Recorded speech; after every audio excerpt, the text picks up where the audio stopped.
샬롬, 오늘 하루도 하나님의 말씀으로 시작하신 여러분들에게 하나님의 은혜와 평강이 충만하게 넘치시기를 간절히 축복합니다. 계속해서 우리 12정탐꾼이 다녀온 후에 일어난 일들에 대해서 우리가 함께 나누고 있죠. 14장 말씀 계속 나누고 있습니다.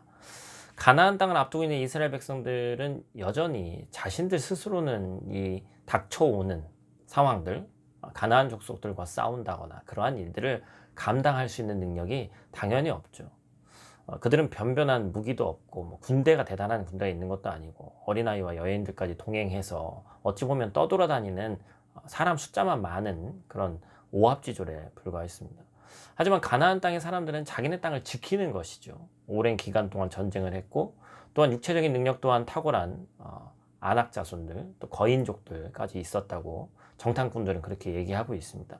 그러나 하나님께서는 변함없이 가나안 땅을 주겠다는 약속을 계속해서 상기시키시죠. 하지만 이스라엘 백성들은 하나님께서 예정과 동일하게 이 말씀을 이루는 것을 가만히 지켜보지 못했습니다. 그들 앞에 있는 가나안 민족을 굳이 비교하자면 사실은 그들은 당시에 최강대국이었던 지중해에서 최강대국이었던 이집트에서 나온 사람들이기 때문에 그 이집트의 군대에 비하면 자주 패하고 힘이 없는 족속들입니다. 하지만 이스라엘 백성들은 하나님의 일하심을 신뢰하고 지켜보지 않고 한 가지 행동을 계속해서 했죠. 바로 뭡니까? 원망과 불평이었습니다. 그들의 이런 행동은 일시인 것이 아니라 계속적으로 원망과 불평을 뱉어냈죠.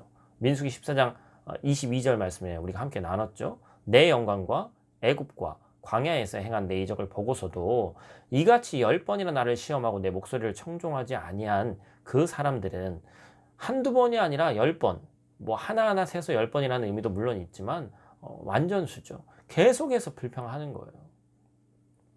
본문에서 이스라엘 백성들은 하나님의 일하심에 대해서 원망과 불평으로 불순종의 응답을 했습니다. 그래서 하나님께서는 모세에게 이스라엘 백성 모두를 다 징계하겠다. 전염병을 통해서 모두 없애버리겠다. 심지어 그렇게까지 얘기하시죠.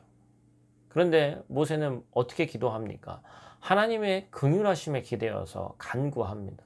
죄 용서를 구하는 것이죠. 이 하나님께서는 백성들에게 광야에서 죽게 될 것을 말씀하시면서 출애굽 1세대는 2세대 그리고 그 자녀들만은 약속대로 가나안 땅에 들어가게 하실 것이라고 말씀하셨습니다.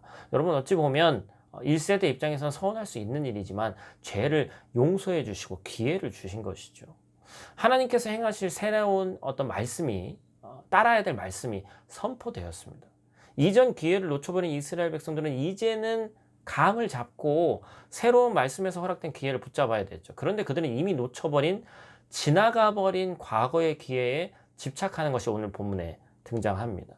하나님께서 원하시는 의는 가나안 땅을 향해서 나가는 것이 아니라 하나님의 말씀대로 하나님을 따르면서 하나님의 때를 기다리는 거였습니다. 그러나 이스라엘 백성들은 오늘 본문에서 어떻게 하죠? 또다시 잘못된 선택을 합니다. 방법과 결과를 자신들이 원하는 대로 설계하기를 원했고 그 설계에 따라서 이제 우리가 할 테니까 하나님 따라오세요. 이렇게 반응했다는 것이죠. 결국에 모세는 하나님과 너희들이 함께하지 않는다. 하나님이 함께하지 않는다. 이렇게 얘기했음에도 불구하고 가나안 땅을 향해서 백성들이 그냥 나아갑니다. 그러나 하나님께서는 그 전쟁에 동행하지 않으시죠. 그것이 얼마나 큰 문제인 줄을 깨닫지 못한 이스라엘 백성들이 결국에 아말렉인들과 가나안인들에게 비참하게 사륙당하고 패배하는 결과를 가져옵니다. 이스라엘 백성들은 뒤늦게 하나님께서 처음 말씀하신 대로 가나안 땅을 향해서 나아갔죠. 그러나 이미 하나님께서 말씀하신 때는 그들의 손에 있지 않았습니다. 우리는 하나님께서 나아가시는 때에 선택해야 하고 또한 그 말씀에 순종해야 됩니다. 오늘 하루를 살아가시는 여러분, 하나님의 말씀에 순종하는 것은 물론이고 지금 나에게 주신 이 기회가, 이 때가 하나님의 때인지를 분별할 수 있는 그런 영적인 눈이 있으시기를, 그런 또 저와 여러분들 되시기를 간절히 축복합니다. 기도하겠습니다. 하나님, 이스라엘의 역사가, 우리 인간의 역사가 불순종의 역사임을 고백하며 나아갑니다. 하나님, 하나님의 말씀이 신뢰할 수 있는 하나님의 말씀이, 신실한 하나님의 말씀이 이미 선포됐음에도 불구하고 우리가 그것들을 온전히 신뢰하지 못했음을, 믿음으로 나아가지 못했음을 이 시간 고백하며 나아갑니다. 하나님의 때를 잠잠히 기다린다고 말은 하면서도 내 때에 하나님이 맞추시기만을 바라는 이스라엘 자손들의 모습을 보면서 오늘날 나의 모습을 비춰봅니다. 하나님, 코로나로 인해서 어려운 때를 지내고 있지만 이 때가 또한 또 다른 의미의 하나님의 때임을 알고 더욱더 영적으로 민감하며 하나님께 가까이 갈 수 있는 귀하고 복된 시간들 될 수 있도록 하나님 함께하여 주시옵소서. 감사를 드리며 예수님 귀하신 이름으로 기도드립니다. 아멘.